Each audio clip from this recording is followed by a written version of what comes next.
এই মুহূর্তে আমরা একটা অন্যরকম প্রতিবেদন তুলে ধরব আপনাদের সামনে।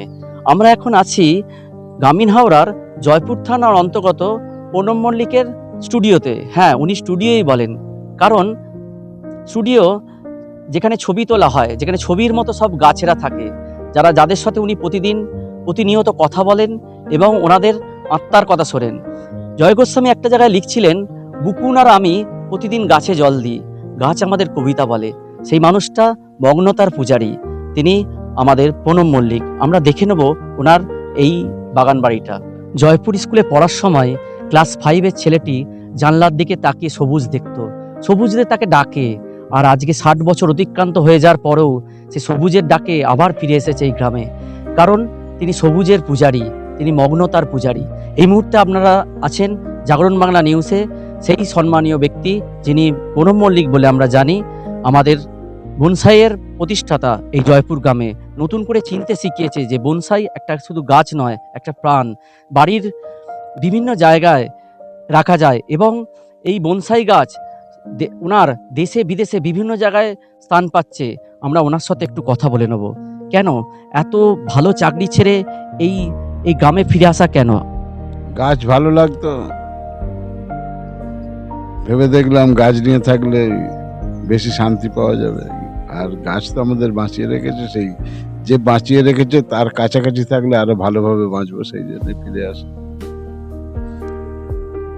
রবীন্দ্রনাথ নিয়েই বেশি সবচাইতে কাজ। রবীন্দ্রনাথের ছোটবেলা থেকে একদম মৃত্যু পর্যন্ত সে তার উপরে 10টা কাজ করেছি বিভিন্ন বয়সে। তারপর রবীন্দ্রনাথের ছবি আঁকা, ছবির ওপরে কিছু কাজ করেছি, তাকে 3D-তে কনভার্ট করেছি, সেরকম 8খানা কাজ আছে।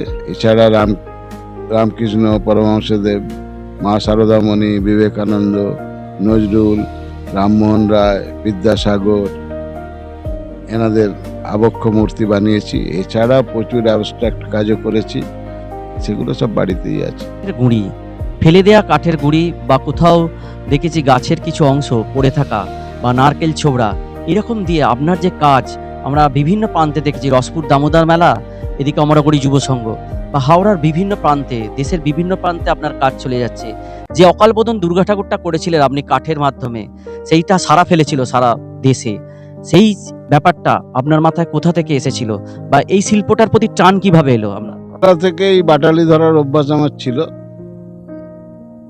এবার বাটালি ধরে কাজ করতাম দেখে আমার এক বন্ধু গুলজার হোসেন, সে বলেছিল তুমি স্কাল্পচার করো, তোমার দ্বারা কিছু হবে। তো তারই অনুপ্রেরণাতে আমি কাজ শুরু করি। শেখা কোথা থেকেও নয়, কিন্তু কাজ শুরু করি, কাজ শুরু করে তাকে দেখাই। সে বলে খুব ভালো হয়েছে, খুব খারাপ হয়েছে, নিজের থেকে আবার চেষ্টা করো। এই চেষ্টা, ট্রায়াল অ্যান্ড এরর মেথডে আস্তে আস্তে আস্তে আস্তে এক সময় আমি কাজ করতে করতে এই জায়গায় পৌঁছেছি। কাজ প্রচুর করেছি, ভারতবর্ষের বিভিন্ন জায়গায় এক্সিবিশনে করেছি। দিল্লিতে করেছি 3বার, পুনাতে করেছি 1বার, রাঁচিতে করেছি 1বার, কলকাতাতেও, গগনেন্দ্রতে 2বার, একাডেমি অফ ফাইন আর্টসে 1বার, রামকৃষ্ণ মিশন গোল পার্কে 1বার। এছাড়াও দামোদর মেলা, আমাদের বাতায়ন আর্ট গ্যালারিতে আজ 20 বছর ধরে এক্সিবিশন করে আসছি। দামোদর মেলা অবশ্য বহুত দিন যায়নি, 2001 সালের পরে দামোদর মেলা যায়নি। তো এইভাবেই চলছে। আপনার বিভিন্ন কাজ শুধু হাওড়া জেলা নয়, দেশের বিভিন্ন প্রান্তে চলে যাচ্ছে। পরের ভবিষ্যৎ, মানে এটাকে নিয়ে আপনি কি দেখতে চাইছেন?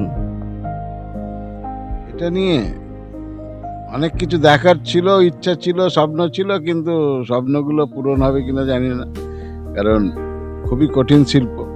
সহজে এই শিল্পতে কেউ আসতে চায় না, কারণ এখন ফাঁকি মেরে পয়সা উপায় করাটাই সবচেয়ে সবার বড় লক্ষ্য আর কি।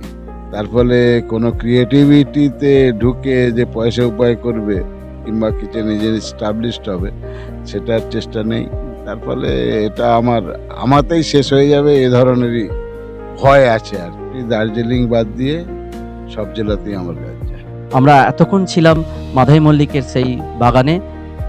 শিল্পীকে অসংখ্য ধন্যবাদ। আপনি এইভাবে এগিয়ে যান, এইভাবেই সমাজকে আপনার ছায়া দিতে থাকুন। বটবৃক্ষের মতো যেন আপনি এইভাবেই আমাদের নতুন প্রজন্মের কাছে আপনি এইভাবেই ছায়া দিতে থাকুন। আমার মাথা নত করে দাও হে তোমার চরণ ধুলার তলে। এত গুণী মানুষ দেশের কেন, আমরা দেখেছি হাওড়া জেলায় যেখানেই কোনো অনুষ্ঠান হয় এই মানুষটা সবসময় থাকেন, কিন্তু তারপরেও কোথাও যেন একটা নিজেকে গুটিয়ে রাখতে চান। আর নতুন প্রজন্ম এই যে এই শিল্পে আসার জন্য আপনি কি বলতে চাইছেন? নতুন প্রজন্ম ফার্স্টেই তো বলেছি, কম কাজ করে বেশি পয়সা উপার্জন, তাদের কাজের দক্ষতা তৈরি করা কিংবা দক্ষতা দিকে ঝোঁকা, স্কিলনেস ডেভেলপমেন্ট যেটা, সেটার দিকে তাদের কোনো প্রচেষ্টা নেই। তার ফলে একটা পুরো ওয়ার্ক ক্যাপ যাকে বলা যায়, সে ধরনের কাজের প্রতি আগ্রহটা দিন দিন ছেলেদের মধ্যে কমে যাচ্ছে, বেশিরভাগ ছেলের মধ্যে। একবারে যে নেই তা হয়তো নয়, আমার নজরে সেরকম আসছে না যে যাদের মধ্যে সেই সঠিক আগ্রহটা আছে। তার ফলে এটা আমার শিল্প বলে কথা নয়, দেশ আস্তে আস্তে আস্তে আস্তে কাজ থেকে কর্মবিমুখ হয়ে যাচ্ছে। শেষ প্রশ্ন, এই যে বনসাই একটা জীবন্ত শিল্পকলা, হ্যাঁ শিল্পকলাই বলছি, আপনি কোথা থেকে অনুপ্রাণিত হয়েছেন এই প্রথম এই বনসাই কথাটা, এই যে এইকে জীবন্ত করে তোলার এই ব্যাপারটা আপনার মাথায় কোথা থেকে এসেছে? ছোটবেলা থেকে আমি গাছ লাগাতাম, ক্লাস 5 থেকেই আমার গাছের প্রতি বেশ একটা আগ্রহ ছিল। তখন সিজন ফ্লাওয়ার করতাম, তারপর ক্রোটন করতাম, ক্যাকটাস করতাম। হঠাৎ সেই সময় শুকতারা ম্যাগাজিনে একটা বনসাইয়ের ছবি দেখি, ক্লাস 8-এ তখন পড়ি। আর সেই শুকতারা ম্যাগাজিনে দেখেই আমার কিন্তু বনসাই তৈরি করার প্রতি একটা আগ্রহ জন্মায়। আর তা থেকেই ক্লাস 1978-এর ডিসেম্বরে আমার প্রথম গাছ বসানো শুরু হয়।